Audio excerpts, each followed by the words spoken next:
Woza nendlebe ngize nendaba. Allegedly oyenganza kwethu. Uyabuya umchunu namhlanje ku ad hoc committee. And what I've noticed so far is that just like Cyril Ramaphosa, Mchunu is a constitutional delinquency. You know why I'm saying so? It's because Mchunu had the audacity to bring or to submit a recording that was obtained illegally to be played in the Madlanga Commission for the official sitting that was agreed to by the Parliament of South Africa. And Mchunu had the audacity to let them play a recording that he got illegally. That was recorded illegally. Mkhwanazi did not agree to that recording.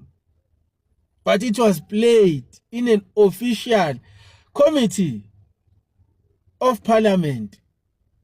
Guys.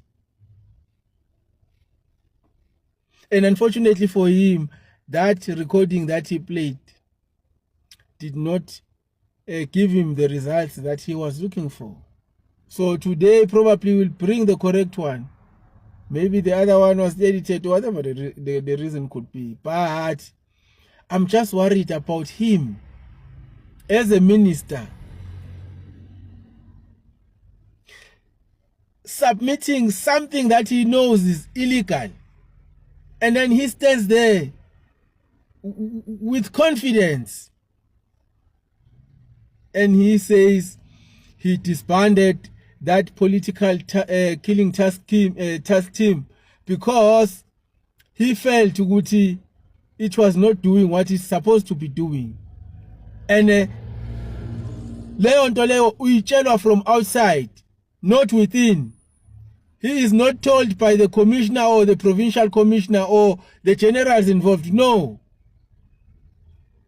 And he takes a unanimous decision to just disband.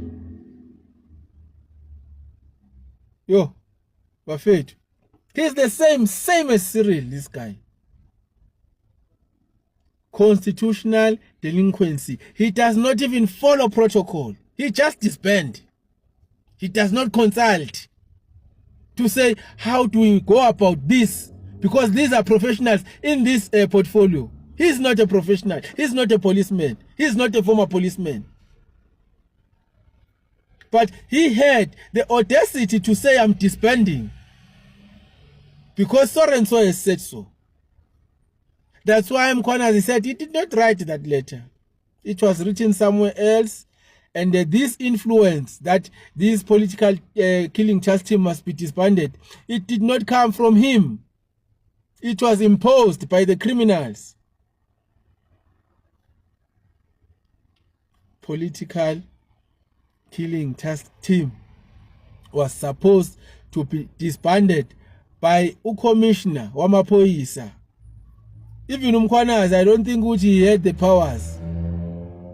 Bekumele even if ebona ukuthi akusahambi kahle aye kubaba uMasimula athi hayi no uMasimula bese yakubani kumchunu babonisana uma kusuka phezulu umchunu eze kuMasimula uMasimula ahambise uMkhwanazi kubonisana kungabi ukuthi yena will just take nje a decision by himself and disband just like that.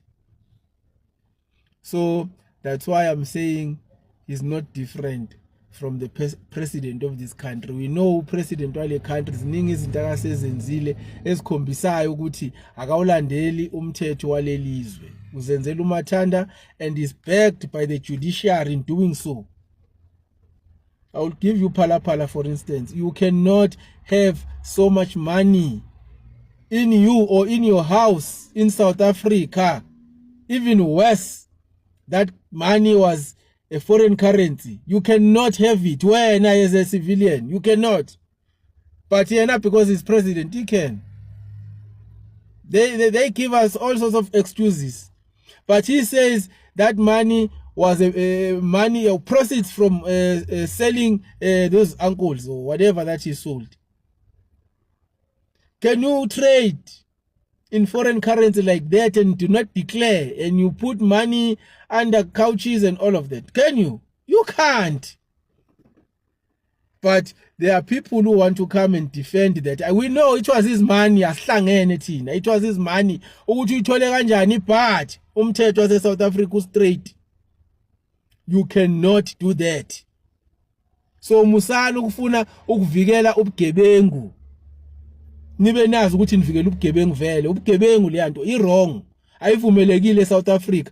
But because you guys, you are also constitutional delinquencies.